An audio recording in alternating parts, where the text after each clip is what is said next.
अस्सलाम वालेकुम MD cats के लिए तैयारी करने वाले डियर स्टूडेंट्स, आज के वीडियो में आपको गारंटी से आपको मज़ा आने वाला है, क्योंकि ये मेरा फेवरेट सब्जेक्ट है। बायोलॉजी से मेरी पुरानी दोस्ती है और मैथमेटिक्स के साथ मेरी पैदाइशी दुश्मनी है। ठीक है जी।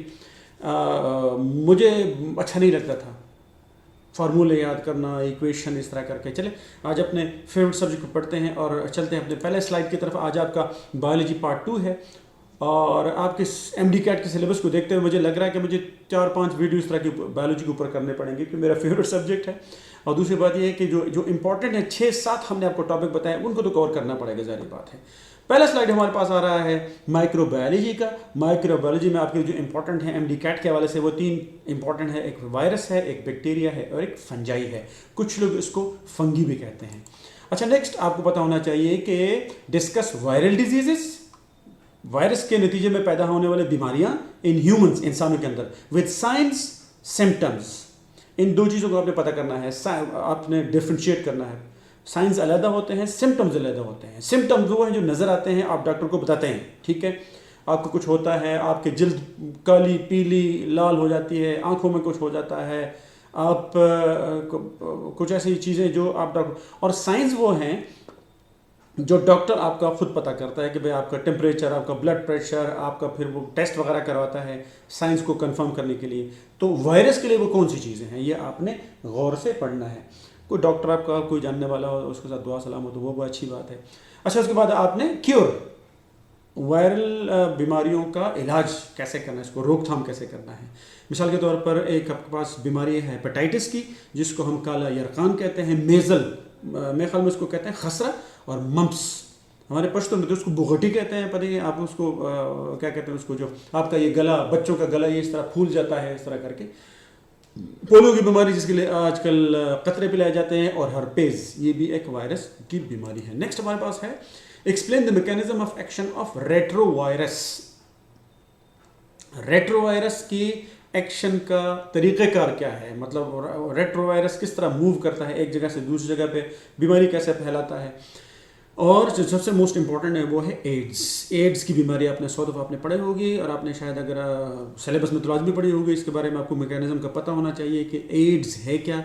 AIDS, acquired immuno deficiency syndrome. पहले से मैं आपको बता दूं डियर स्टूडेंट्स कि मेरा यहाँ पे आपका मतलब पढ़ाना नहीं है, क्योंकि पढ़ाने के लिए काफ़ी सारा टाइम चाहिए। मैं आपको सिर्फ वो टॉपिक्स बता रहा हूँ और उसको थोड़ा बहुत टच कर रहा हूँ, ताकि आपके जहन में थोड़ा सा उसके जो चैप्टर खुल जाए। ठीक है जी। तो मैं आपको छोटे मोटे डेफिनेशन डिटेल में आपने खुद पढ़ना है, चाहे इंटरनेट से करें चाहे बुक से करें। नेक्स्ट हमारे पास आता है describe the life cycle of bacteriophage.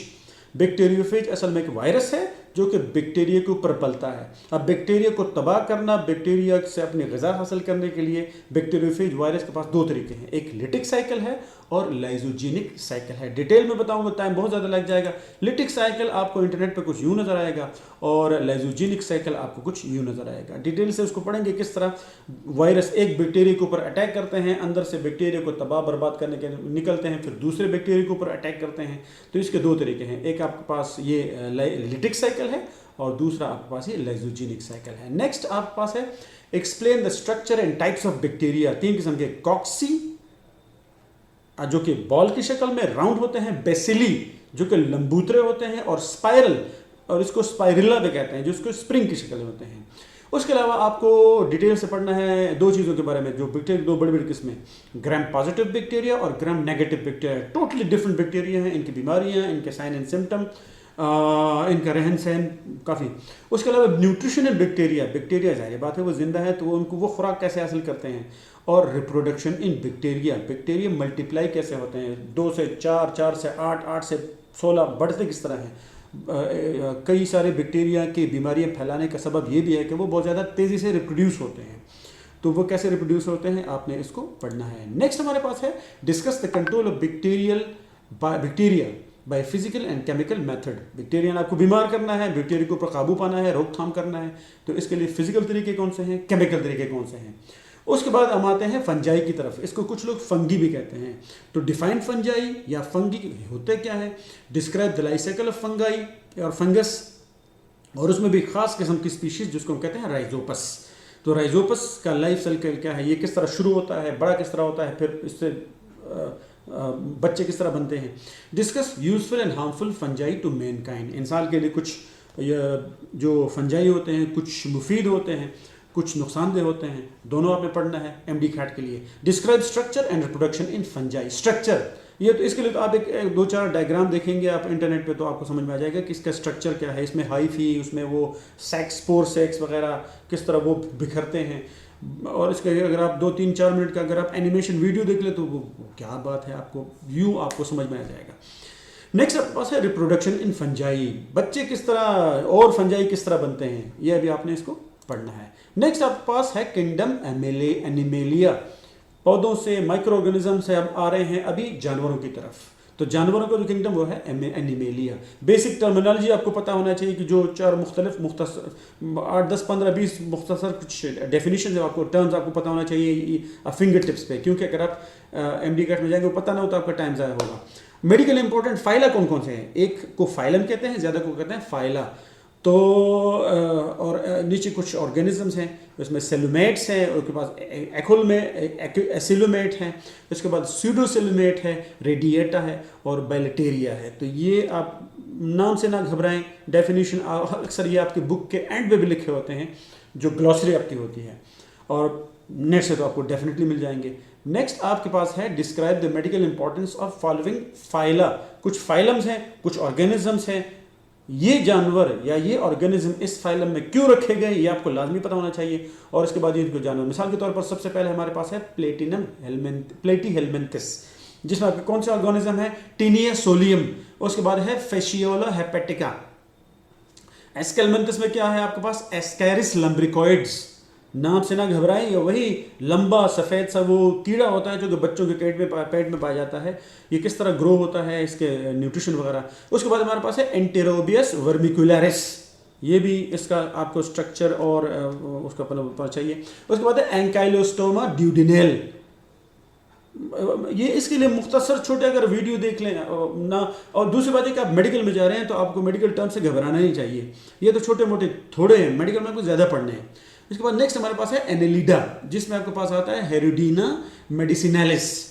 Next हमारे पास आर्थ्रोपोडा है, इसको तो कई सारे ऑर्गेनिज्म आपके कंपनी में होते हैं, आपके महफिल में दंदनाते फिरते हैं। सबसे पहले मस्कीटो साहब हैं, उसके बाद लीस साहिबा हैं जो जूं आपके सर में होती हैं, आपसे खून चूसती हैं। उसके बाद है सीसी फ्लाई है, कॉमन हाउस फ्लाई है, आपके माहौल में हर वक्त आपके पास आपको कंपनी देती हैं, आपको म्यूज़िक भी सुनाती हैं, ठीक है जी। उसके बाद है मुलस्का है, मुलस्का आपके पास स्नेल गांव में जो रहते हैं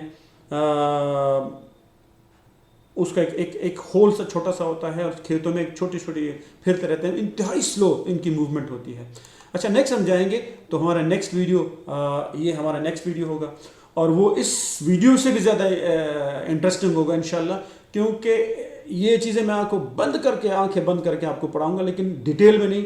उसमें आपके मुख्तलिफ सिस्टम है, डाइजेस्टिव सिस्टम है, गैस एक्सचेंज है, ट्रांसपोर्टेशन है, हीमोस्टेसिस है, नर्वस सिस्टम है, रिप्रोडक्शन, सपोर्ट एंड मूवमेंट है, हार्मोनल कंट्रोल है, इम्यूनिटी है। इस वीडियो को आपने बार बार रोक रोक कर जितनी तेज़ी से मैंने इसको रिकॉर्ड कराया, आपने इस तरह इसको नहीं पढ़ना। आपने एक एक स्लाइड आपने रोक कर इसको बार बार 5-5, 10 दफ़ा इसको पढ़ें, फिर जाके इसको रिसर्च करें। ये तो इसका मतलब है कि जो मैंने 5-7 मिनट की वीडियो बनाई है, इससे फ़ायदा उठाने के लिए आपने कम से कम 1 घंटा, 1.5 घंटे बल्कि 2 घंटे आपने पढ़ने, तब जाके आपको ये इंशाल्लाह समझ में आएगा। कोई कमेंट हो, कोई क्वेश्चन हो, कोई मुझसे कोई गलती हो गई हो, कोई सजेशन देनी हो, आप हमें इक़रा नेशनल यूनिवर्सिटी के फेसबुक पेज पे आप हमसे पूछ सकते हैं। कमेंट्स में आप करें, लाजमी अपनी राय दें। हमारे यूट्यूब को अगर आप सब्सक्राइब करें तो बहुत मेहरबानी होगी और इंशाल्लाह से ये राब्ता जारी रहेगा। आप हमारी कौम का मुस्तकबिल हैं, इंशाल्लाह हम आपको हेल्प इस तरह देते रहेंगे। दुआ में याद रखिएगा, हम भी आप लोग दुआ करेंगे। इजाज़त दीजिए, अल्लाह हाफ़िज़।